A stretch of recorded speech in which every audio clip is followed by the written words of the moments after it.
This cat's cool, man. Oh, that's my boy Nugget, bro. That's my son. Yeah, dude, he's cool. Yeah, pick him up, bro. He loves people. I'm allergic to cats. Are you really? Not like I'm not gonna fucking die, but if I grab them in the hair, I'll start sneezing and shit. Okay. So we could chill on like a casual, like where he's at, it's perfect. Yeah, y'all can be acquaintances, yeah, bro. Yeah, smell my feet. Damn. He actually has a foot fetish. I swear to God. Fuck yeah. Yeah.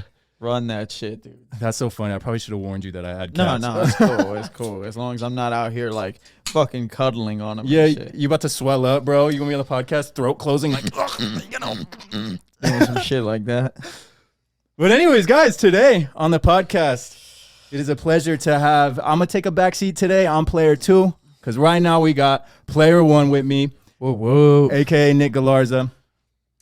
Crack open that cold one, bro. Thank you for being here with me. Of course, bro. Shout out long arms, bro. I could do all of this. Well, hold on, but I got long arms and little fingers. You're like a flex Mr. Fantastic, bro. Cheers, brother. Cheers, man. Boom. Let's see. Yeah, what's the verdict on that? I don't even know what. I didn't know this was gonna be like water. I was expecting carbonation. No, it's a This peach. is good. It's a peach tea. Okay. You know, something light. For all my ASMR people out there. There you go. You gotta hit him with the and the lip smacking. Nah, they gotta pay for that. Don't throw that on the OnlyFans. Yeah, that was just a teaser. Yeah. All right, bro. I got a couple questions I want to ask you today. Let's go, dude. Because I honestly, I look up to you a lot because you're like a Swiss Army knife, bro. Thank you, bro. That's crazy. That's a fire ass thing to say. Because you do a little bit of everything, but you do everything incredibly well. Thank you, man. And I kind of want to peel the layers back. I feel like you're like an onion, bro. I want to peel the layers back and kind of dive into each of your creative endeavors that you're tackling and everything you're doing. Definitely. So let's start with the name Player 1. How did that come about? Give us like the narrative. Okay, so it's a good story, actually, because you know my brother, and he's a part of the story. Mm-hmm. So when I first moved to LA in 2012, I came out here as an actor and a comedian. And my only focus was acting.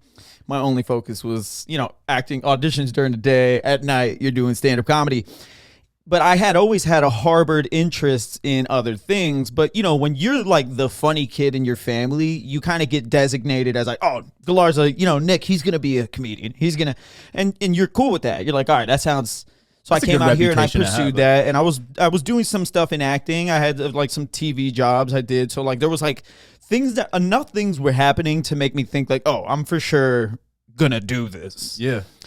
When I moved to LA, I finally was like on my own at 18, and I realized I was like, you don't necessarily have to be funny. Like, I love being funny. I love making my friends laugh, but like, you no longer are this role because no one out here knows you. Like, you're not with your family.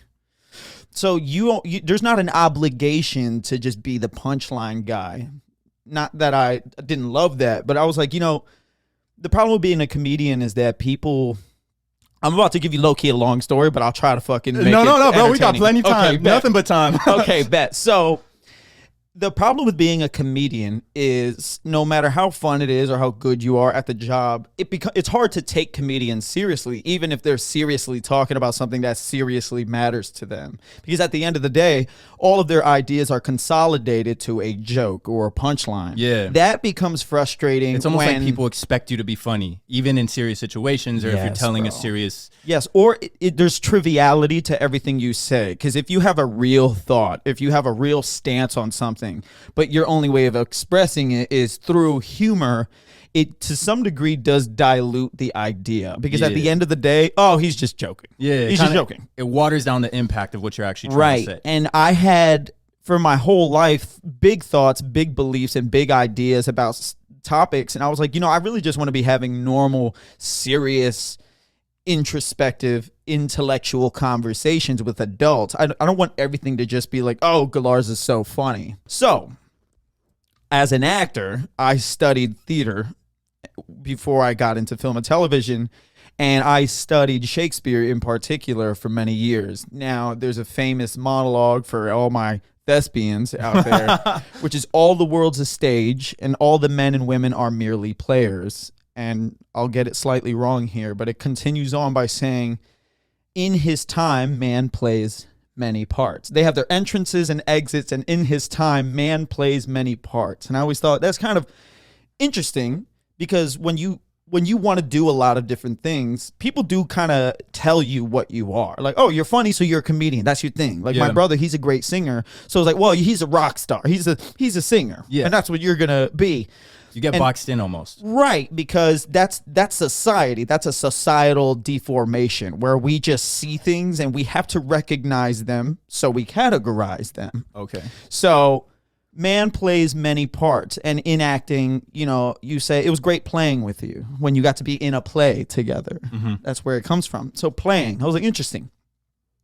Now, one day I had been thinking about, like, I love independent underground hip hop. I love poetry. I love all these things that are like a little bit more serious.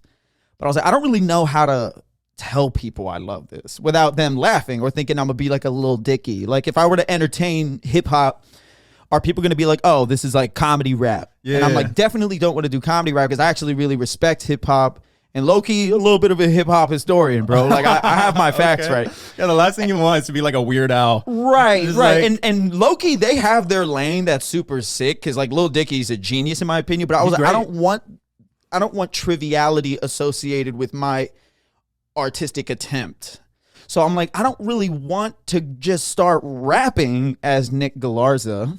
Mm-hmm. Because people know Nick Galarza as the funny guy that they know, or this stand-up comedian, or this actor. And I don't want people to think I'm acting like a rapper. So that's the other part. Yeah. And we'll get into that later. So I was just thinking about it. I was like, I would like, maybe I can start doing these things with a different identity, like the absence of an identity almost. Maybe I don't use Nick Galarza when I address myself in this world, because it's not about me. So I'm thinking about this monologue, All the World's a Stage, from As You Like It. All the world's a stage, all the men and women are merely players. I remember, and I had the book, the actual As You Like It, the play. I was looking at the monologue in my hand. At the time, my brother and I shared a 1-bedroom apartment in Studio City. Y'all moved out here together? I moved out here first, and then a year later, I convinced him to come out. And I was like, I got a 1-bedroom apartment for us. Just pull up, and then we'll figure it out. He was like, bet. And he came out here with just the cash in his pocket and just like a bag. I love it, bro. Go get her. He was like, fuck it, I'm going to do it. Yeah. And so my brother was in the living room, as I was also in the living room, but he was playing Mortal Kombat. I'll never forget, bro. Fire game. Yeah, dude. Fire game. And I remember it like it was yesterday. He was at the character selection screen, and he was about to start the campaign for the game. And he was like, kind of trying to pick, like, all right, who do I want to play? And I remember him saying almost verbatim, he said exactly this. He was like, yo, who should I pick? What character should I be? Because I'm going to have to play the whole game as this guy. Mm-hmm. So who should I pick? That's a tough pick right there. And I'm looking at him play the game, and it just says player 1, and it's waiting for him to select somebody. And I remember thinking of, like, similarly, in a weird way, I'm kind of in the same boat of, like, you're trying to like find an identity that you have to commit to, because I am me, Nick Galarza, this guy. But I was like, if I'm taking this route, if there's a certain role that I'm about to take on, and I have to really commit to it. You don't want to be the guy who's just like dipping his toes in the hip hop, especially as a white dude. Like, yeah. You don't want to be like, this was fun while it serviced me. No, I was like, I'm really committing to absolute creativity directed in this space, especially in the spoken word space, which is where I started doing hip hop, was in spoken word. So I remember it just kind of hit me. I had this monologue literally in my hand.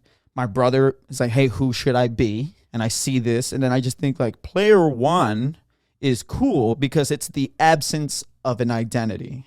It kind of puts you in a position as you're a practitioner, but you are without identity. You're essentially just, I don't want to say an avatar, but you are a participant. And so player 1 to me was almost like this extreme lack of a chosen identity, because the truth is we can be and do whatever we want and be whoever we want if we commit to it. So player 1 was born on that day, that afternoon. And I even told him, I was like, player 1's kind of a cool stage name. He was like, yeah, that shit's kind of fresh, bro. I was like, cool. And then I started like doing spoken word events all over Los Angeles as player one. I remember like signing on the paper, player one, and thinking like, all right, well, that's it. Now they're going to call this name. Yeah. You have to answer to this and you have to commit. And I started doing it. And then I started releasing things on Instagram, and it all spiraled out of control once I did a cipher on my YouTube channel. I just did like a cipher, me rapping over a Pharaoh Monch beat with some of my homies, and it was well shot and well recorded, so it looked nice. It wasn't just like a YouTube video of like shot on a Samsung Galaxy. Shit looks like surveillance footage and shit. Like it was a well produced cipher. That it didn't go viral or anything, guys, but it did get in the hands of some interesting people who then presented some opportunities that one thing led to another. And then I just went deep down this wormhole of like this player one world I've built for myself of like performing music and performing spoken word all over LA. And then even like all of my artwork was signed as player one, like all of my paintings. I was like, because I don't want any of this to be about me. I want people, you know, it was my way of kind of controlling. Like I can be whatever I want to be as long as I'm willing to commit. And so that's the long story of where the name came from. I love it.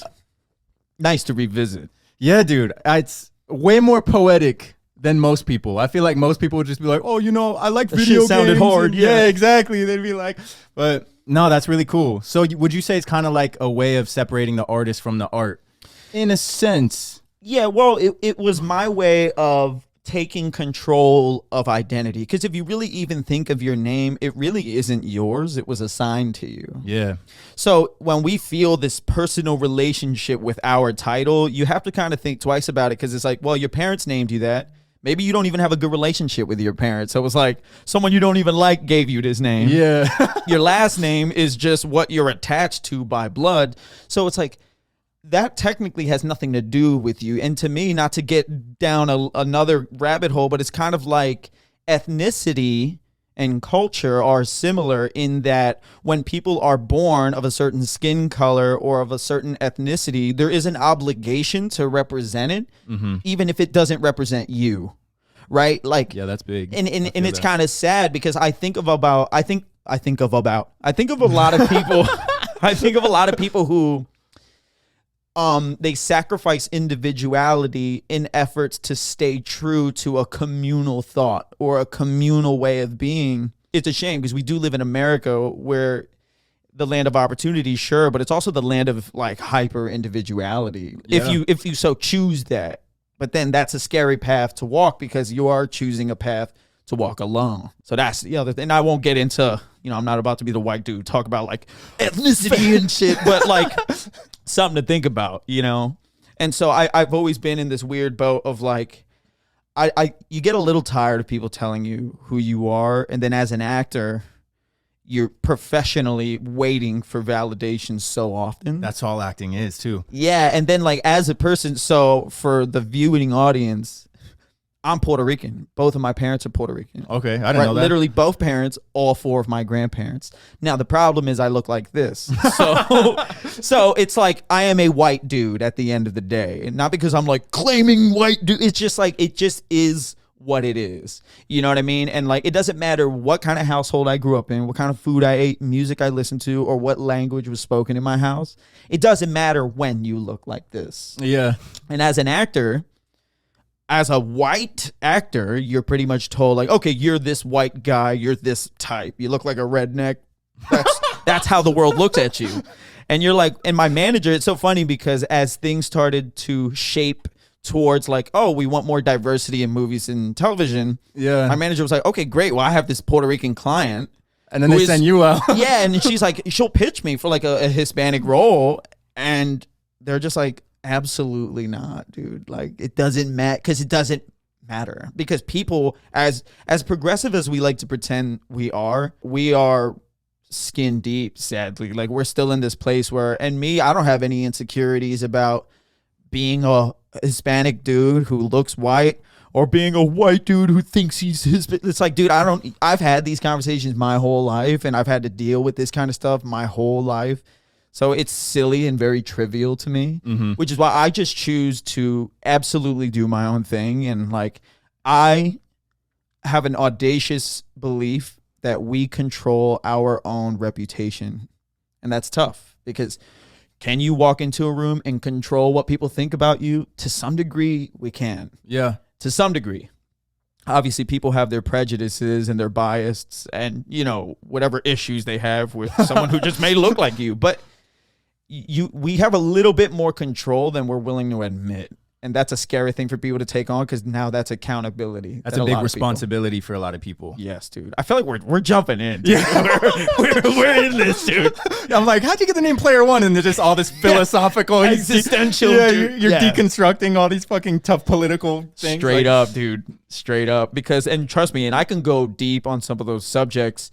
That's why I wanted to get you on, bro. Yeah, dude. Feel free. And I'm down. But I also recognize like my brash response to things and my brash opinions also is born out of the fact that because I look like this, there is a privilege. Like white privilege was an interesting thing for me to grasp because at first I was like, you know, I didn't grow up with any of these luxuries. You know, I grew up in the same neighborhoods as all the people who say I didn't. Like I was raised, you know, I grew up in North Philadelphia, which I don't need to explain more than that. And it was just like, I never experienced any kind of like high-end, you know, elite treatment by the world. But then you realize white privilege is not about how you're treated. It's about how you're not treated. Yeah. And that's when people are like, oh, you know, it's like, and it's because like the fact that I look like this, when I did move to like South Florida and I'm around all these suburban white kids, it was a very easy transition for me, even though what they didn't know is these were the first white kids I've ever really seen.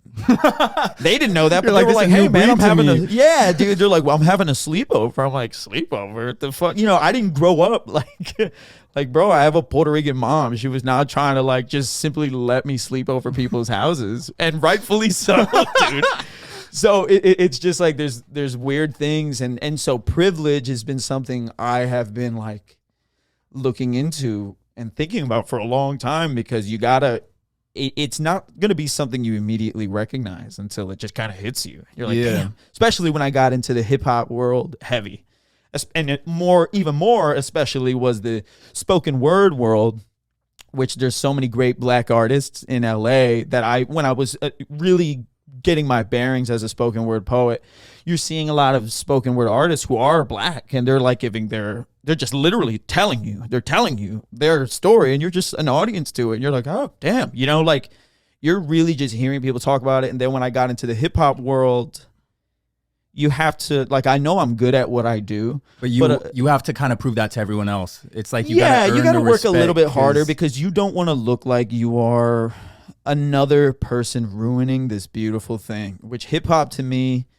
is so easily ruined because of its accessibility. Like people were like, gatekeepers, man, that's fucked up. But like, no, dude, it's very important to have gatekeepers because it's quality control. You know, you start letting any asshole come in thinking he can do what you do. Yeah, they're going to. And then because of virality and the internet, they're going to be audacious enough to think that what they're doing is equal to what you're doing. That's kind of like the whole little clout era, 2017, 2018, with like your little pumps and your mumble rappers and all of them, you know? 100%. And that's why when I got into hip hop, I knew I wasn't going to be making radio music.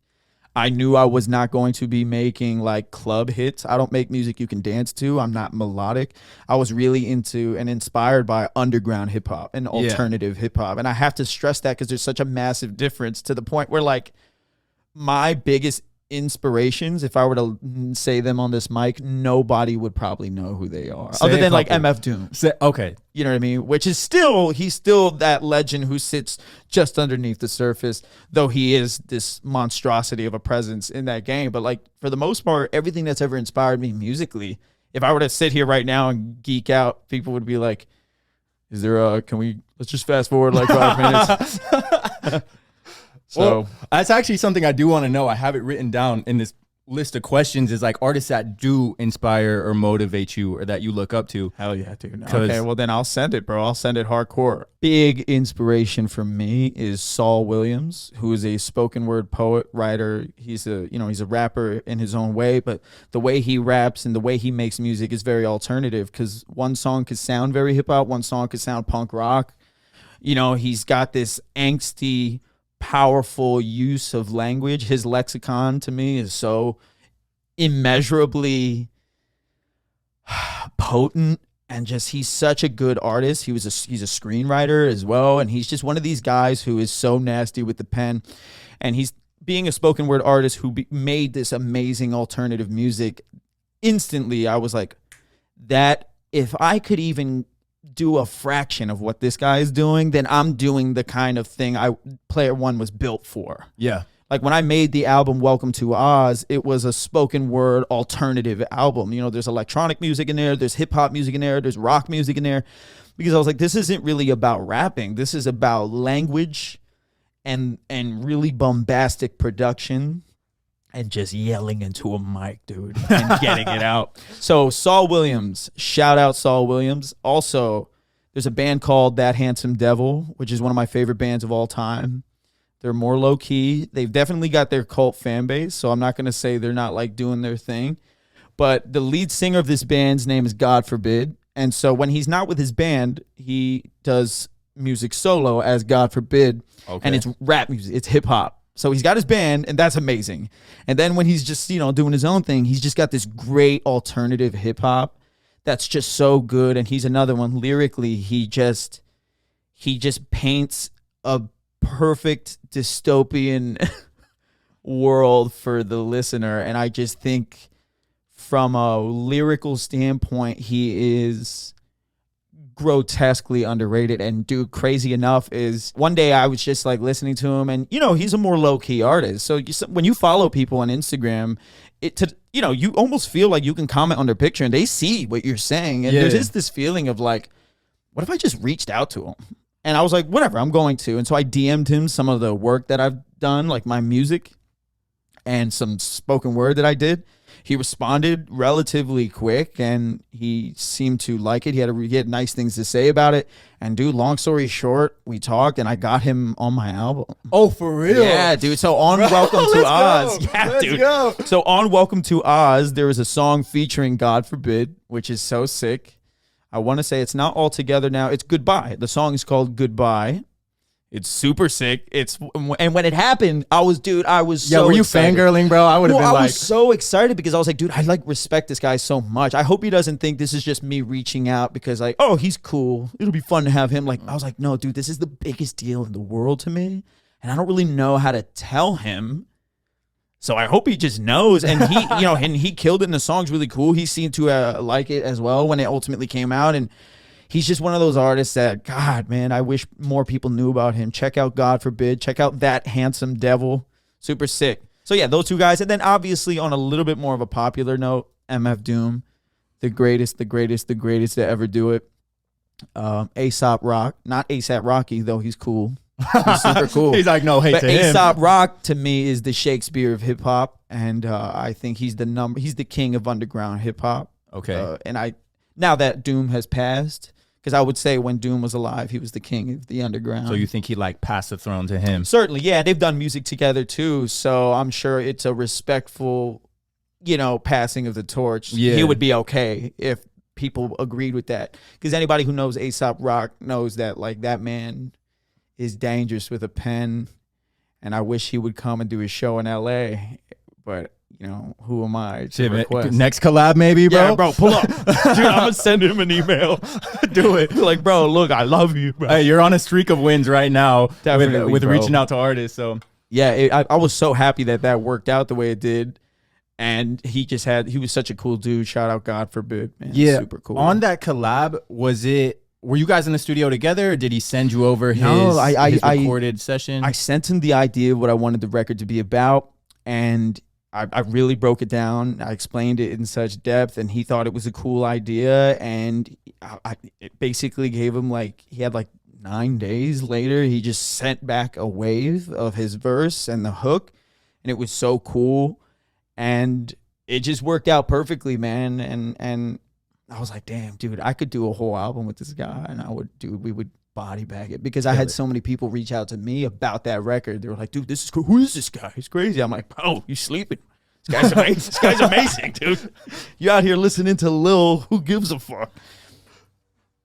But that's how that worked out. And yeah, I would do an album with him in a heartbeat. Dude, I would love to see it. I would love to hear it. I do think, hopefully nobody skipped through that part. Hopefully everybody's like, I want to know those artists. Yeah, tap like in, dude. Tap in. But yeah, I would agree that your stuff, because I was listening to it before you came, you know, I was like, I got to dig into the Nick Galarza lore, see what's up with the Player One. And your music videos as well are very cinematic, bro. Thank you, man. Beautiful videos. I saw you direct them and you do all that stuff. Thank you. And then I was listening to just the MC, you know, the craftsmanship and like your skills and your delivery and everything. And I listened to, I think it's 27 Club. Yeah, dude. Yeah. That's one of my favorites. I listened to one of my favorites too. I listened to it a couple times. And obviously I have you here now and it seems like you're passionate and you were getting into some deep stuff, but I feel like your music has like a much deeper meaning than is on the surface level. Yeah. Is there anything you're trying to like portray or get across in your lyricism or your music in general? Well, it's born out of having spent most of my life consolidating every good idea into a punchline. I started my writing career coming up with something I thought, I was like, damn, people need to hear this. And now I'm like, well, the only way they're going to hear it from me is if it's a joke. So now you take something that you're essentially in love with and you turn it into a joke. And that's cool because that has power in and of itself. But, you know, I'm not a rapper more than I am a spoken word artist. And that's I really try to impress this upon people because like rapping is rapping is rapping is rapping. But like I am a spoken word poet before I am anything else in the hip hop community. And so I just take spoken word and the way it's delivered. And, you know, my belief is like, you know, deliver this a certain way, throw some good music that provides an energy to whatever intellectual capacity these lyrics have. And then, yes, you'll have a song. But even my album's listed as alternative. It's not listed as hip hop. Even though I am rapping my ass off, I'm in my bag. But I am, bro. I'm low key. There's moments in there where I'm like, bro, like, look, bro. You're like, I went off. Bro. Like, I'm humble. Like, I'm Hemi Neutron, bro. I'm that guy, bro.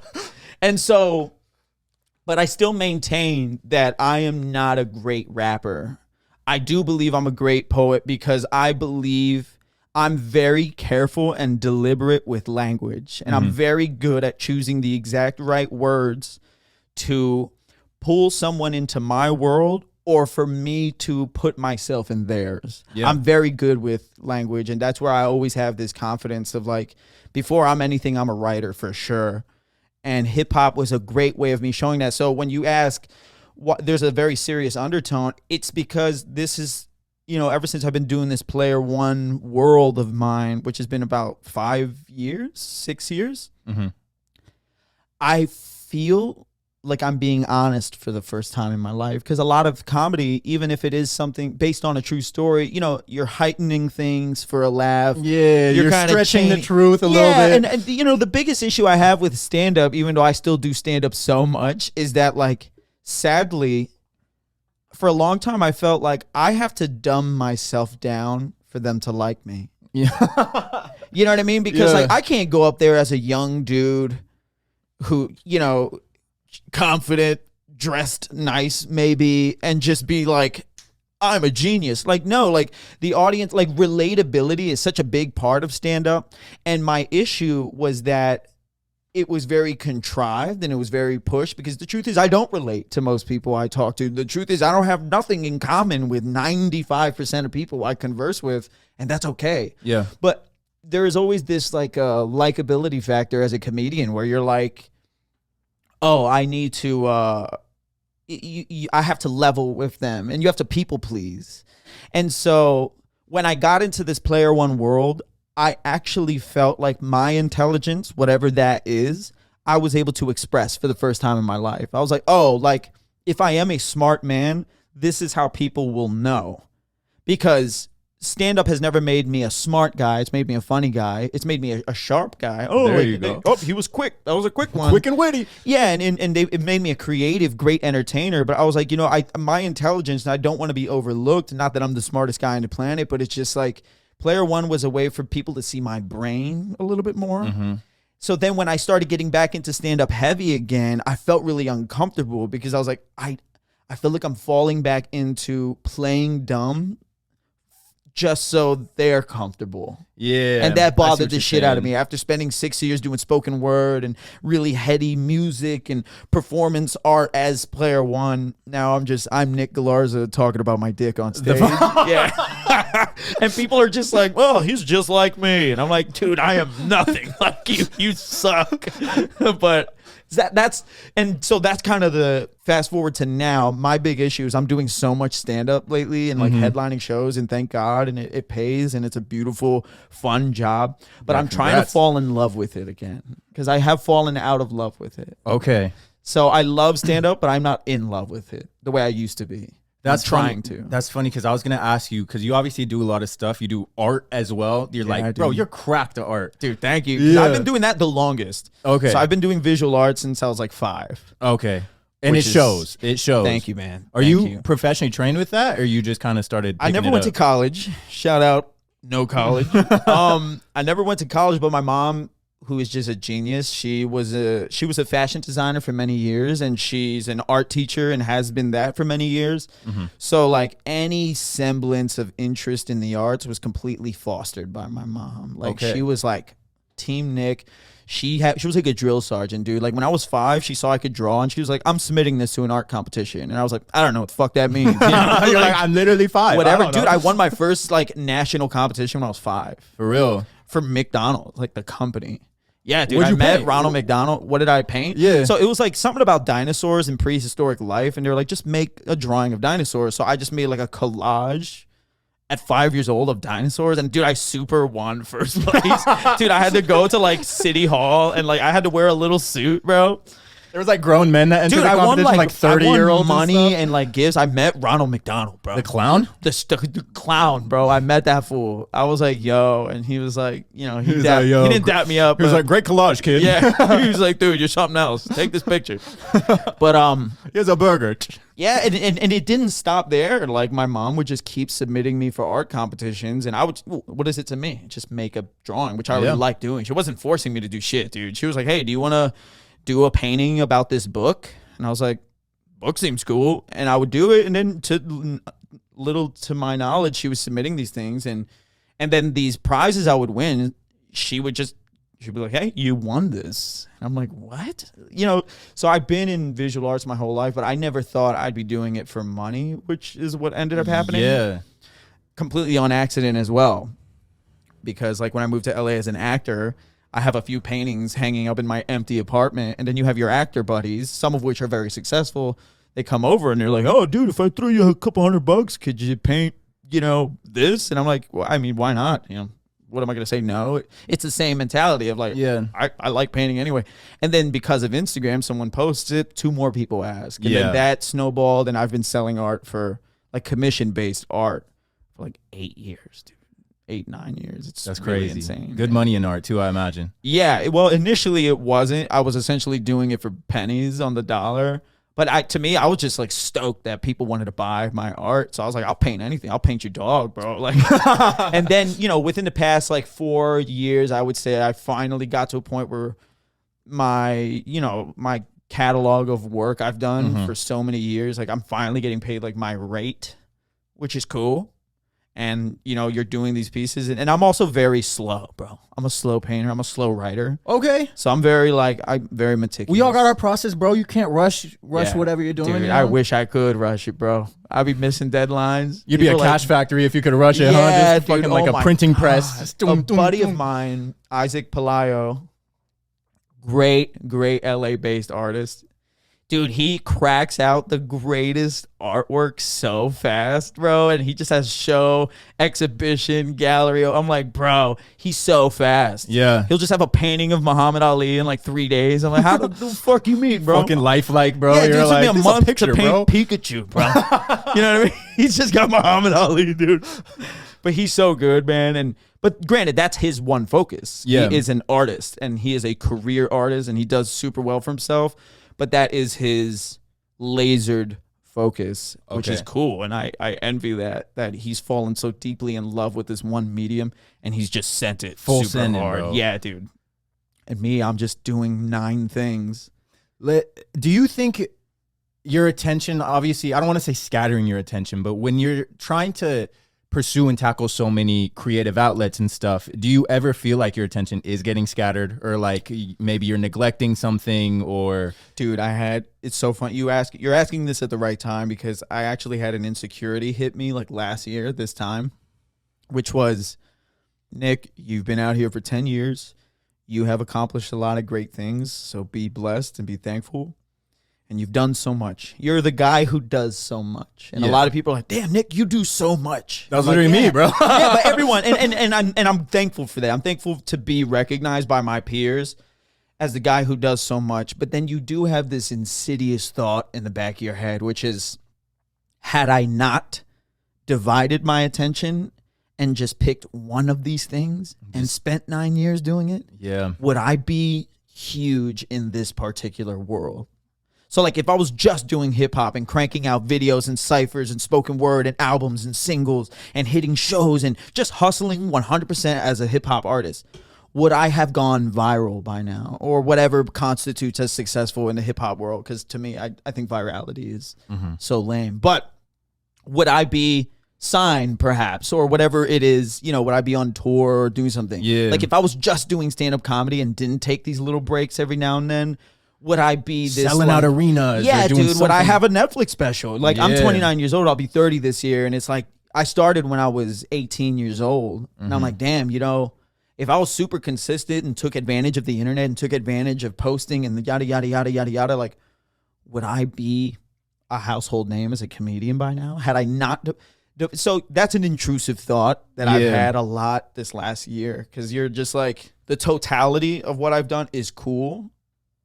But I have noticed that I still am in this position of wondering, when will you be properly recognized for certain things? And not that I'm the kind of guy who, because like I said, virality doesn't mean much to me.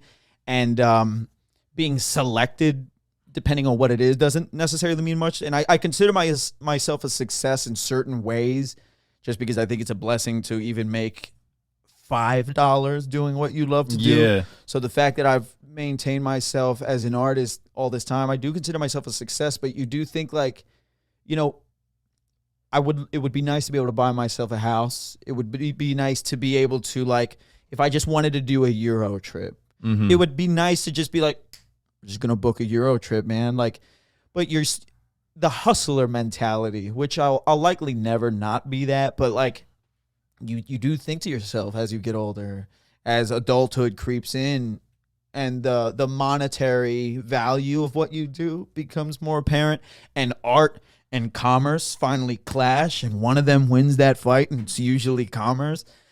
You do start asking yourself of like, when am I going to be recognized? So I've fallen into this weird place, but I keep myself out of that, because I'm very in love with my artwork and the process.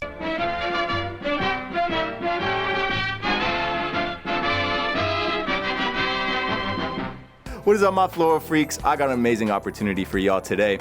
For anybody that's a new marketer, small business, influencers out there, Apex Marketing is taking brand development to a whole new level. They are introducing a free Discord community, a game changer for anyone looking to make their mark in the digital world. This exclusive community is designed to provide you with valuable resources, expert advice, and a supportive network to help you thrive. Whether you're seeking guidance, social media strategies, website optimization, influencer marketing, anything, Apex Marketing's free Discord has got you covered.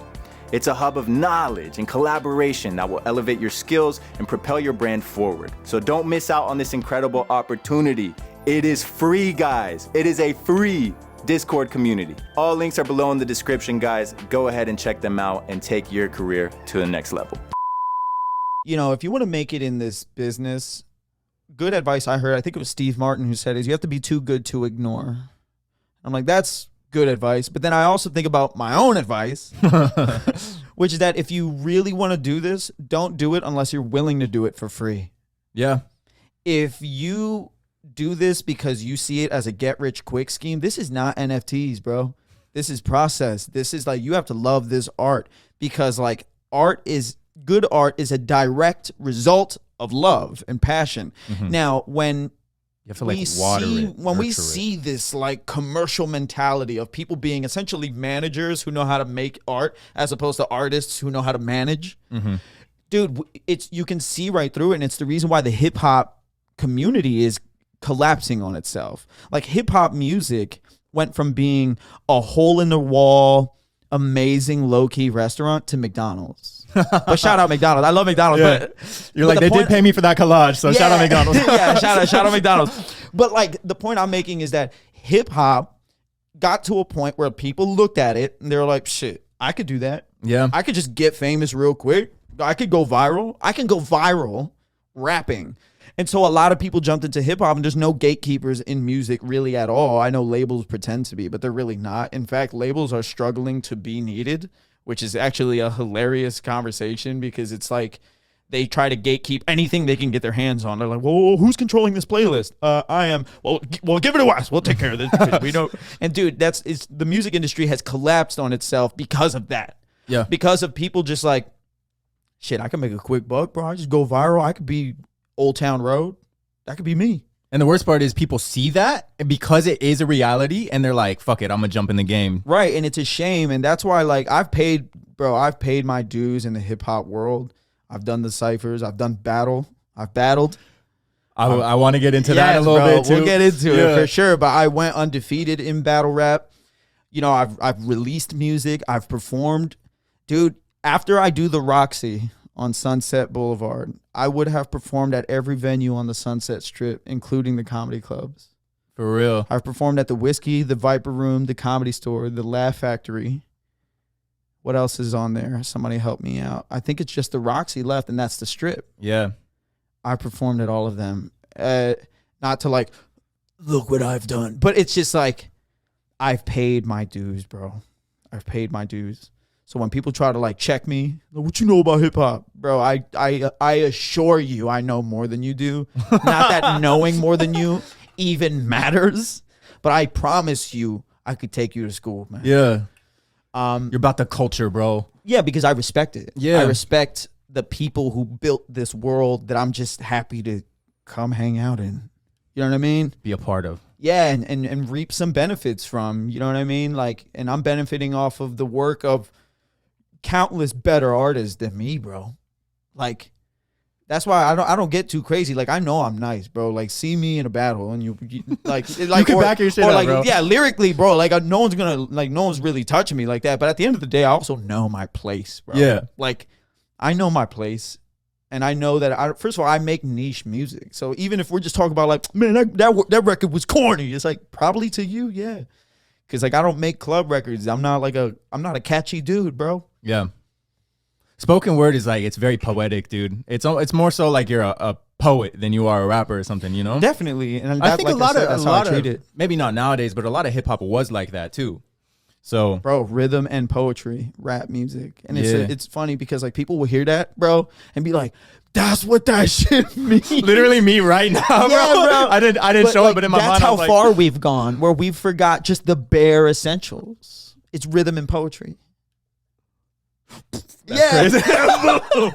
But it's like, you know, I still listen to old hip hop. I still listen to the underground. I still listen to like, you know, I'm listening to stuff like Bus Driver, who shout out Bus Driver, but like a lot of people are like, who is that, Nick? And I'm like, go find out, bro. Go find out who Bus Driver is. But it's like, it's funny too, because there's this saying in hip hop, which is like, you know, if you're not making music that females like, this, it's the Drake thing, where like, Yeah. Drake makes music that like dudes can turn up to, but like female, like, and girls can there's shake their ass to, right? yeah. Like, there's bitches at a Drake show. Like, okay, cool. And it's funny because like, if you're not making this melodic, sexual, swaggy hip hop, it's like you're scaring the hoes away. That's the term. Like, bro, stop scaring the hoe. Like, you play some MF Doom, and it's real alternative and like just this different thing you're being punched with. Like, no one at the party's trying to listen to MF Doom, bro. Like, you scaring the hoes. And it's funny because Danny Brown, great rapper,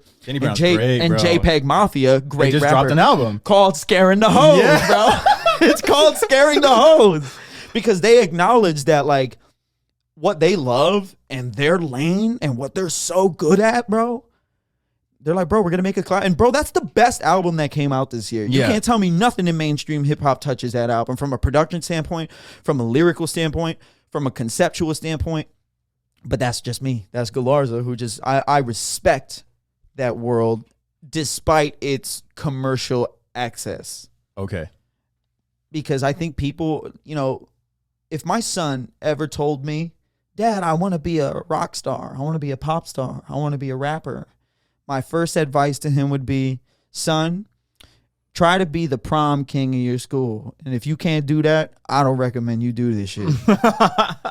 If you can't be the prom king, then you don't understand how to gauge the popular audience of even just a few hundred people. What's up? Were you prom king, bro? Hell no, I wasn't prom king, bro.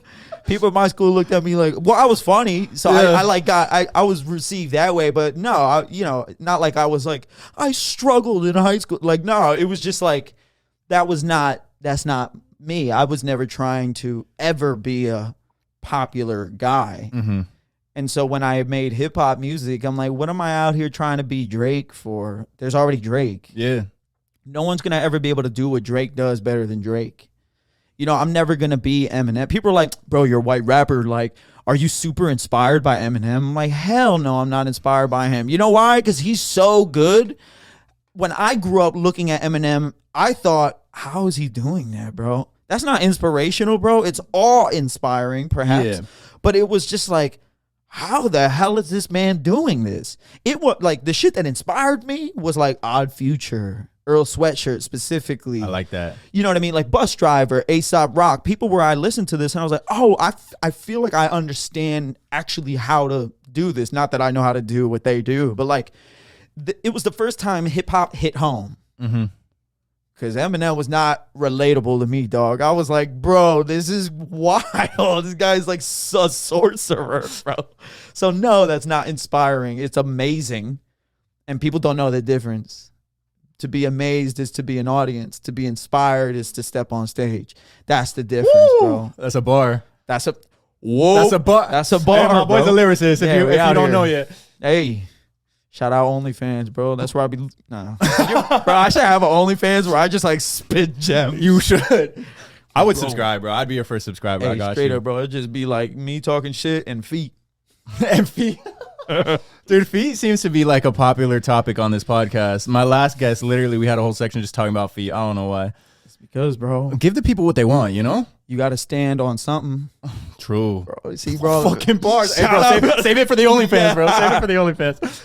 But that's it, bro. Like I don't know, and I'm so inspired by all kinds of like interesting things. I'm inspired by a lot of visual art. Weirdly though, bro, I'm not inspired comedically. Like there's no comedians that like really get me excited. There's comedians I love, obviously, but like I don't watch much stand up. For how long I've been doing stand up, I am very like out of touch with the culture of stand up comedy because I don't really have many comedian friends. And I don't really watch much stand-up anymore just because, when you do it enough, now you run the risk of like, now I just don't want to even be subconsciously inspired by something. You don't want to start accidentally sounding like someone. So I just really try to find my own voice and, but I don't know, stand-up, it's also hard because I respect stand-up so much because it's like the last frontier of free speech. It really is. Yeah, and bro, that's probably one of my biggest pet peeves is I respect the art of stand-up so much. I love going to shows. When I was growing up, I would watch all the comedy specials, Netflix, everything. And now, especially because like PC culture is taking over, canceling everybody's taking over. Like you said, it really is the last frontier. And it's like, it sucks to see like people are afraid to crack jokes or people are afraid to push boundaries, be edgy, whatever it is, because the whole cancel mob is going to come after you. And I just think it's an art form that like, bro, we love it for what it is. Let's not fucking keep tackling it or, Well, to me, come down on it. You a know? comedy club is the closest thing to a church in that you don't have to believe in God to know that when you step into a church, don't curse.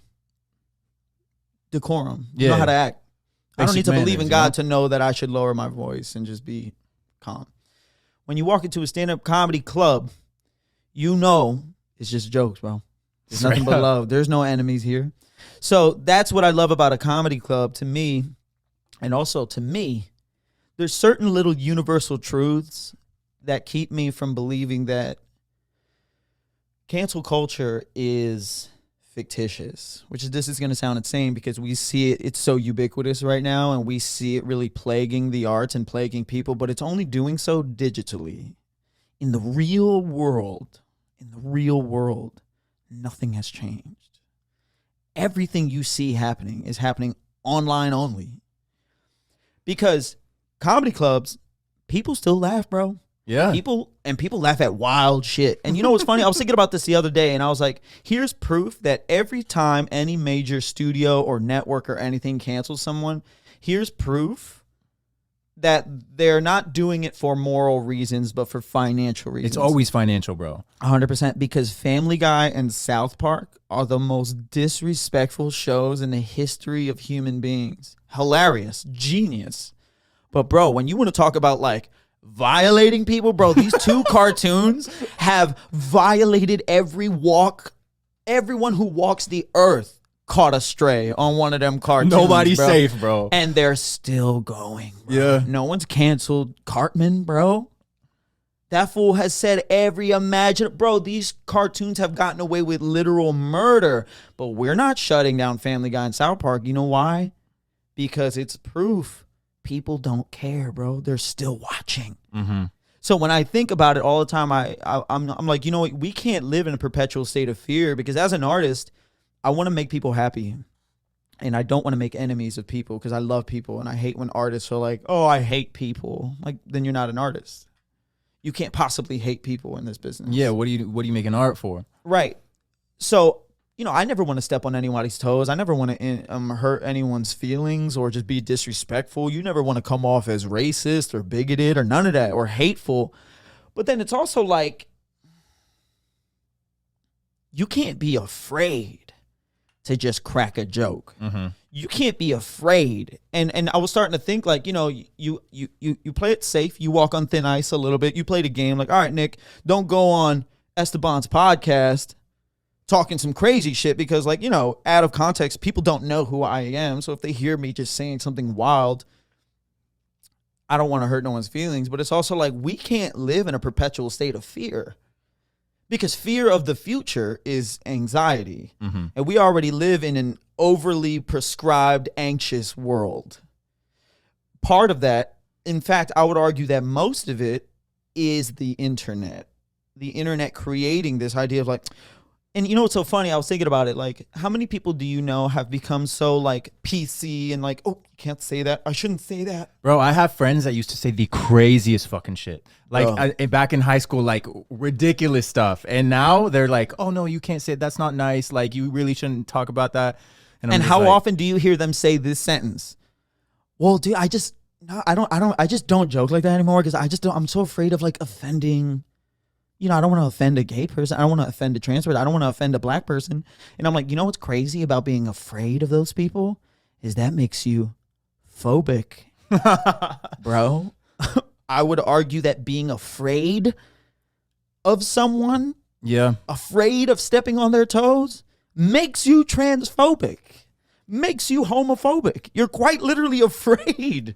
You're afraid because you're not doing this out of empathy for these people. You're not doing this out of defense. This is not some honorable deed, you omitting your gay joke. You're doing it because you're afraid. So you are quite literally homophobic. And people are like, no, bro. Like, you cannot do things out of fear. Mm-hmm. You do things out of love and empathy.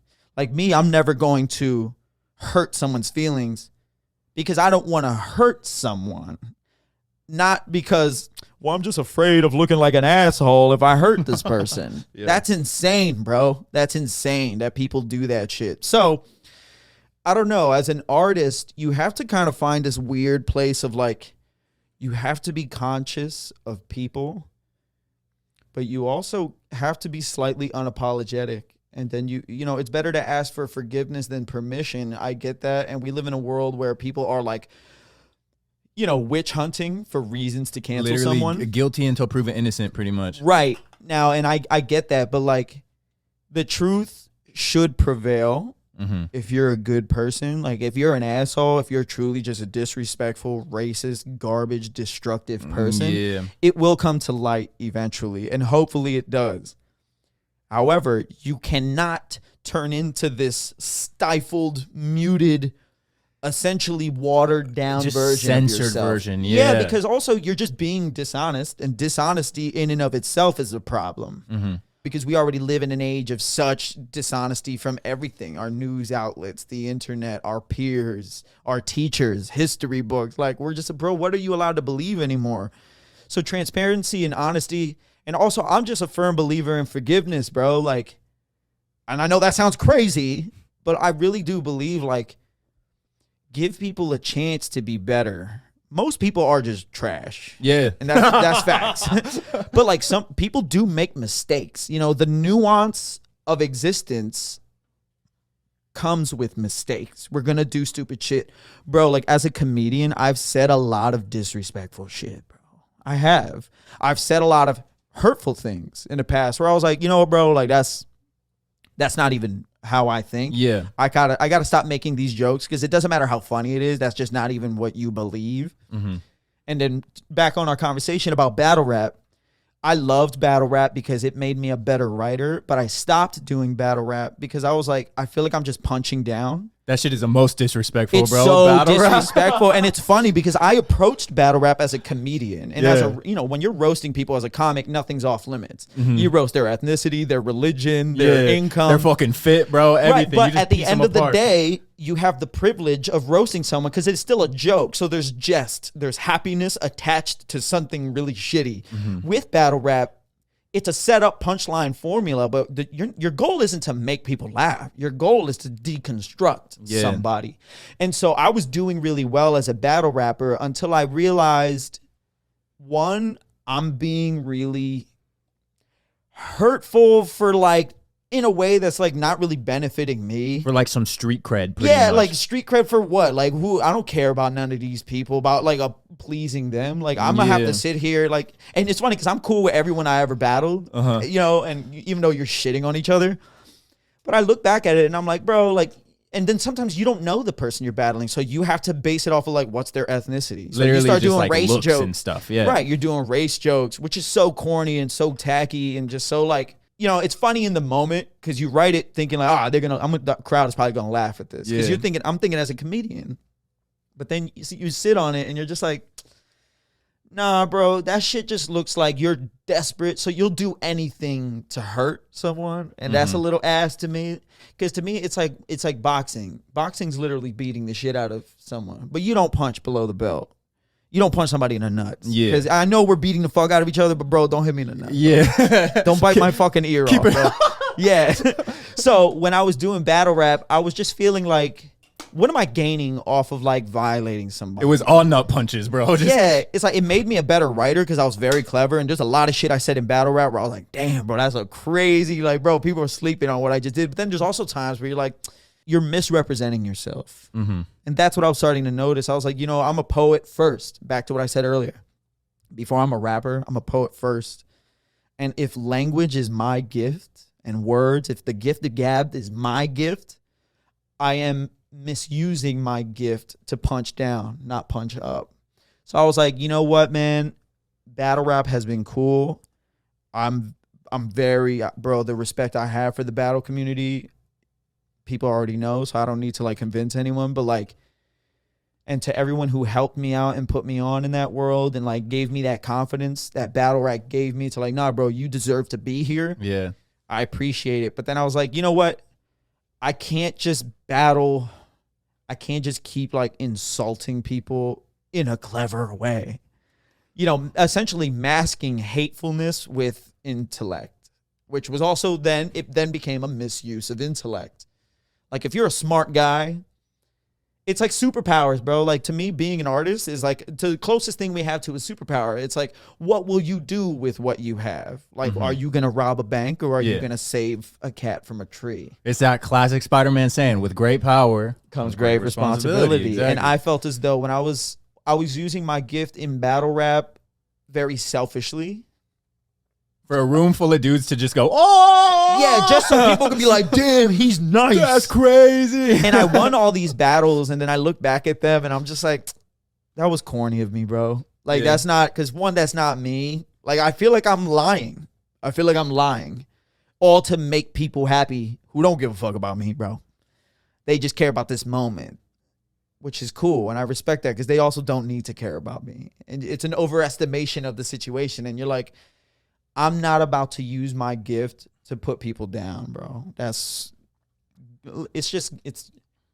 gross. I don't know. It's like, it's childish. And I'm not, mind you, I'm not apologizing to everyone I smoked, bro. No, shout out to everyone I've ever battled. They were all super cool. And it's like, I'm not apologizing and I'm not ashamed. So I want to make it very clear. I am definitely not ashamed of it. I'm very proud of battling. I'm proud to have even been in that world, to have won, to have gone toe-to-toe with some of these people, to have been challenged that way, because I believe battle rap is far more challenging and impressive than like, bro, I made a song. It's about ass cheeks, bro. Like and subscribe. Like, you know what I mean? Like, I paid my dues and I respected this world, and I still do. Battle rap is, I was watching your videos, some old battle rap ones, and it's like, bro, you have to be so quick and sharp and just like your mouth is like a machine gun, bro. And it's so impressive to just even watch that I was like, damn, respect. Right. Thank you, man. Thank you. And and you know, and I approached it because I was a comedian first. So I was like, well, I know how to do this, bro. Like, I know how to like set up punchline and then make it rhyme. Boom. We got it. And I did it. But this isn't a time to be funny. And that's when I was like, it's not the same. It's not the same as doing comedy. I don't want to just be making fun of someone in this way because it don't come off as funny. It comes off as like, damn, bro, you just roasted this dude for being this guy. And I'm like, damn, that just makes me look crazy. Like, I was like, that's, I don't know, not representing me properly. But if I were to ever get back into battle rap, I would do it very differently. I would approach it differently now that I know what I know now. What would you do different? I just think that I would not go for shock value. You know, like you say these wild, fucked up things because you know the crowd to get a reaction. Like, oh, he just said that shit. I don't think I would go for shock value. I would just really try to flex my lyrical ability. I would just really try to win by being more intelligent than who I'm fighting against. So battling, not by being more shocking and having bigger haymakers that are really just like kind of out of line. And you're just like, bro, I'm just violating people. Like, I don't know. Do you think like an intellectual approach would resonate in a battle rap scenario though? Yeah, it will, because you know, the beautiful thing about the battle rap community is that their view of hip hop exists beyond the mainstream. So as much love as there is for Drake in the battle rap community, the underground is so beloved by the battle rap community, and it's so discussed. And it is a community. Like, these people really do, you know, like, it's a really cool world, the battle rap scene. And so that's another thing where I was like, you know, I just really loved some of the people that I met. And yeah, these people, you know, they understand references in the same way you could quote a Doom verse and people were like, oh, you could make like a Tom and Jerry joke and they're like, oh, this fool knows my joke. Yeah, like it's like the references, the pop culture, like the fact that the crowd, you'd be so surprised what they're tapped in on. And that was another lesson for me of like, stand-up comedy taught me how dumb people can be. Battle rap taught me how smart people can be. Okay. Boom. And that was like a big eye-opener for me, because I approached battle rap sometimes with the same way I approach stand-up comedy, which is like, let's give the people what they want. Disrespect and haymakers and violation. But I'm like, no. You could also like throw in, like, I battled a homie of mine, Digits. I battled him for King of the Dot, an event, and I did this whole scheme about Tom Cruise. Like I used like 9 different movies from Tom Cruise's IMDb, and I built this whole scheme. Now, shit like that, where like you're rapping at somebody and you're listing Tom Cruise movies, and people are like, bro, you know, like they got it, and they were riding with it, and I was like, you know, this is a world that is deeply tapped in, and that's what makes battle rap so cool. Is like, it's layered writing, dude. It's layered writing, and it's very deliberate, and it's very like, it makes you appreciate a bar as opposed to a verse. Okay. I feel that. That Drake verse was crazy. Well, what about that Doom bar, bro? What about the fucking 9 movie long Tom Cruise reference you just laid out? Yeah. So that I really loved because I'm a big pop culture guy. So yeah, I love battle rap, and I would love to get back into it when the time is right. And you know, see how it goes. But I'm very proud of the work I did in that work. I was also young too. This was at the beginning of my Player One exploits. Yeah, you look like a fetus in the old videos, bro. I was like, damn, look at my boy. Back when I still had hope in my eyes. Back when the dream was still alive, Straight you know, up, bro. Straight up. Out of all your endeavors, I'm gonna assume it's hip hop and, you know, being a spoken word that you are most passionate about. I was gonna ask, because you do so much, what's the one that like you're always gonna love, you're always gonna champion, like that's just who you are, you know? So here's where the whole interview is gonna take a very drastic turn. I am not a fan of anything, and I've learned this. You know, I got into rapping, and people are like, "Oh, are you a fan of rappers?" I'm like, "No." They're like, "You started painting. Are you a fan of artists?" I was like, "No." Are you a fan of poets? Like, you know, I do stand-up comedy, but like, who are you the biggest fan of? It's nobody. And I realized, well, then why do I do all these things? Why am I so passionate about these things if I don't even have fandom attached to them? Mm-hmm. And it's because I'm not a fan of comedy. I'm a fan of words. I'm not a fan of hip-hop. I'm a fan of words. I'm not a fan of poetry. I'm a fan of words. The common denominator between all these things is language, and I've always been in love with the deliberate and curated use of language. Now, mind you, let me go back real quick. I'm a huge hip-hop fan, but not the kind of fan who's like, I just love this so much, I'm going to be a rapper. No. Yeah. I didn't get into hip-hop because I wanted to be a rapper, because, in fact, that was my biggest insecurity. I was like, you know, I don't want to look like, well, I'm trying to be some kind of just rapper, like, yo, you know, like, I was such a fan of language. That's why I became a comedian, because I was like, oh, you can take words, play with them in such a way to elicit a reaction, this reaction being laughter. I was like, if I pick and choose my words appropriately, I can get a whole crowd to laugh. So now I was like, what else can I do with words? Player One, born. Poetry, you can take words and you can elicit sadness. You can elicit thought. You can elicit anger. Yeah. Music, you can elicit energetic response. So then I realized my greatest passion artistically is anything that involves creative language, which then led me to screenwriting. And then I discovered truly what I need to be doing with my life when I started writing movies. Okay, bro. Another layer we just unwrapped, bro. Because we're about to tap in really hardcore. So during the pandemic, you know, as an actor, you know, I've booked things in my life where I was like, oh, that was cool, but you know, I'm like, it hasn't resulted in anything. Yeah. What are some things you booked? I've worked on Disney a few times. I did a couple pilots for Disney, and then I did 2 episodes of the show with Olivia Rodrigo and Jake Paul called Bizarrevark. Okay. Super cool. It was fun, and they were very nice, both of those people, back in the day. So a little bit of stuff with Disney. I've done CSI.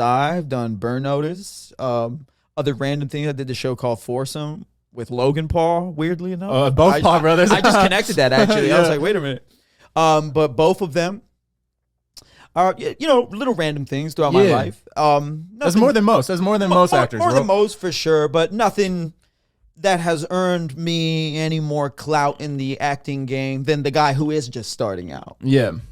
And I'm cool with that, because I'm not really, you know, I was trained to love the craft of acting. But then it's like, why'd you become an actor? Are you a fan of actors? No, you're a fan of movies. So something clicked in my head of like, perhaps my greatest passion is I love movies, right? And I always thought the only way I'd ever be involved in movies is by acting in them because I'm this character guy. But I never had the audacity to think, what about making one? Crazy. What about making one, bro? Harry Potter and the audacity of this fool, bro. I was like, what about making a movie? And I always thought in my mind, like, that seems like impossible. Like, getting a movie made sounds like curing cancer. Yeah.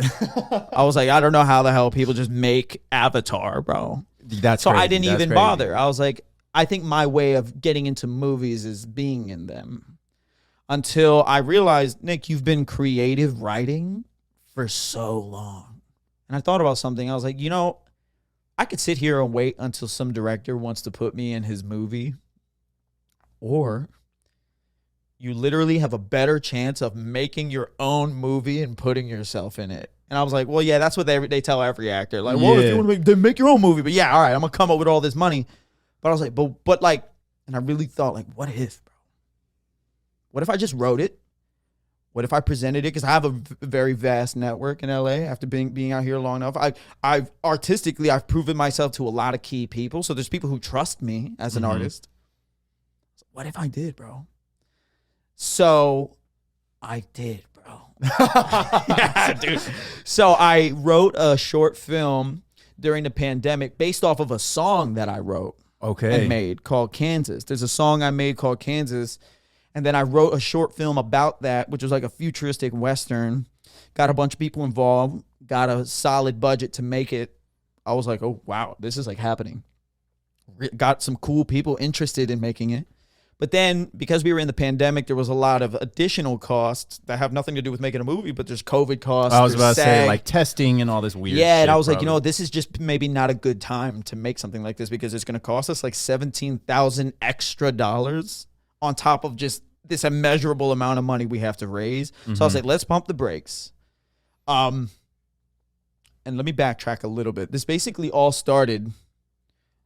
This is a crazy story, actually. And I've never said this out loud other than to like two of my homies. But when the George Floyd situation happened in 2020, that was a crazy time. Yeah. Because the world was already in shambles because of this COVID. looming insidious disease. Now we've got societal tension and problems. So the George Floyd situation happened. Sadly, I'm not surprised and I don't think any human being was surprised it happened. You're just outraged that, like, I'm like, damn, this is really where we are. You're outraged that it's still happening. You're like, where's the progress? And I had this song that I made called Kansas, which the lyrics touched heavily on like a dystopian version of a lawless America.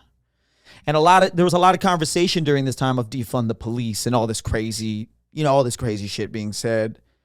And I remember a friend of mine, she, knowing that I'm a man of words, she was like, Nick, now's a good time for you to say something.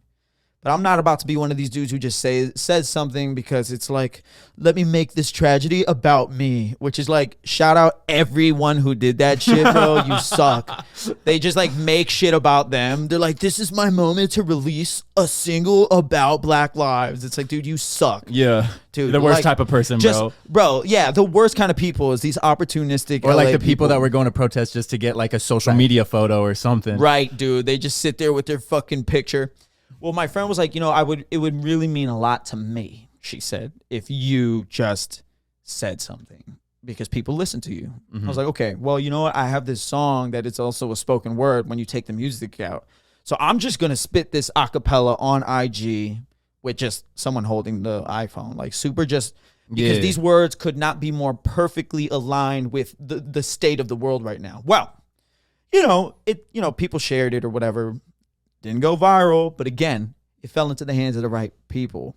Because then I get a call from some people I knew who are very dear to me, who I've known for many years, who were like, hey, we've been doing a lot of thinking about what's going on, and we want to create something. We want to create a piece of theater touching on social justice. And I was like, okay, cool. It's the pandemic.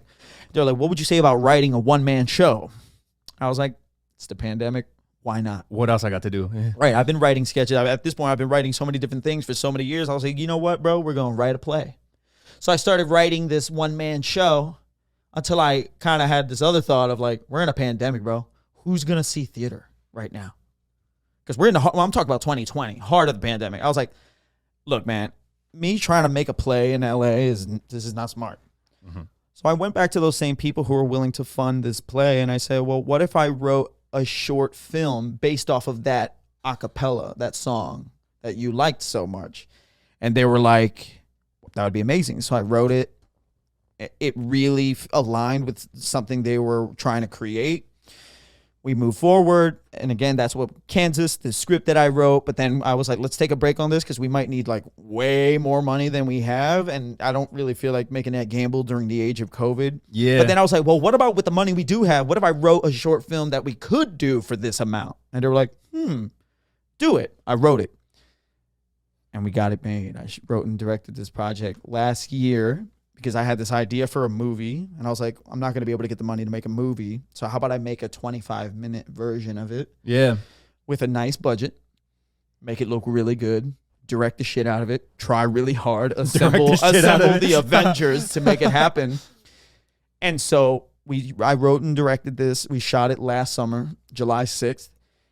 I'm currently finalizing some edits on it to be released. We're going to try and do some film festivals or film something? festival stuff. Okay. And I've been working on the feature-length version of it, like writing the script since January of like, what does now the full version of this movie look like? Because I want to have it ready to go to get this movie made.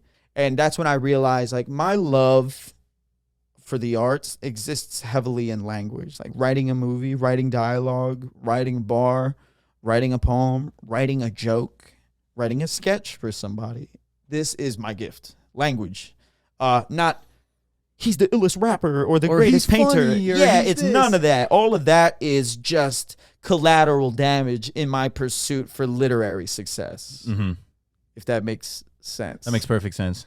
So he's like, I'm running with it. So filmmaking to me, and then once I did that short film, I had this belief because I had directed like the music videos and stuff like that before, but like now directing a narrative project, I realized like this is what we've been waiting for.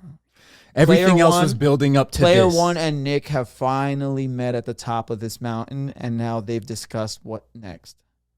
And that sounds super cliche and very like, ugh, but that's really the way to look at it. Is these two versions of myself have come to the conclusion that all has led to this endeavor artistically.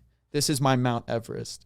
Being a filmmaker, because there's nothing in this world I love more than movies. Yeah. More than anything, I love movies. And being a filmmaker is the best use of language, my writing style, punchline, humor, visual arts. As an actor, then I've been acting for so long, I know how to speak to actors now. Yeah, it's like all the language. Everything I've ever done it's coming to together any like degree, Voltron, bro. Right, like, dude? It's this assembly of like everything I've ever done, the amalgamation of everything I have ever done properly being used for the first time in my life. I'm living my truth by pursuing this. Boom. That's where we're at. Lord willing, if everything goes well. If God forbid. Yeah, dude. If everything goes well, we will premiere this bad boy in August. And you will be there. Let's go. I'm front and center, bro. I got my popcorn ready. Yeah, man. And then I'll have the full script completed by then as well. So that I'll begin, we'll get the ball rolling and we're making a movie. We're going to try and make this movie. And dude, and it's crazy even saying that out loud, bro. It's exciting, and I think we're all excited to see it. I'm definitely fucking excited to see it. Yeah, dude. So for all the people to find you, if they want to follow on Instagram, where can they find your music, all that good stuff? So my Instagram is just my name, at Nick Galarza, Nick, last name Galarza, Galarza, Nick Galarza. And then music is Player One, but instead of ONE, it's WON. So Player, PLAYER, WON, all caps. And you can find some of that music anywhere that music is streamed. And then I have some cool stuff on YouTube. I have a little bit of stand-up on YouTube, a little bit of music, and a little bit of spoken word stuff on YouTube for people to enjoy. If you want to like take it to a visual level, there's some stuff there. But Instagram is probably the best place for people to check me out because it's the only social media I'm like very active on. And everything artistic I put out goes through Instagram. Instagram sees it first, for sure, dude. All right. And there's a lot of good stuff to jump into. So definitely check out my boy. And that's it, bro. Thank you for coming on, man. No, dude, thank you for having me. I needed this, bro. I needed just a good conversation and just to unpack some of this stuff in my head. So it's been cool. That's what the Frequency's here for, baby. Let's go, Frequency Podcast. Oh, I forgot I was wearing headphones. Dude, very good.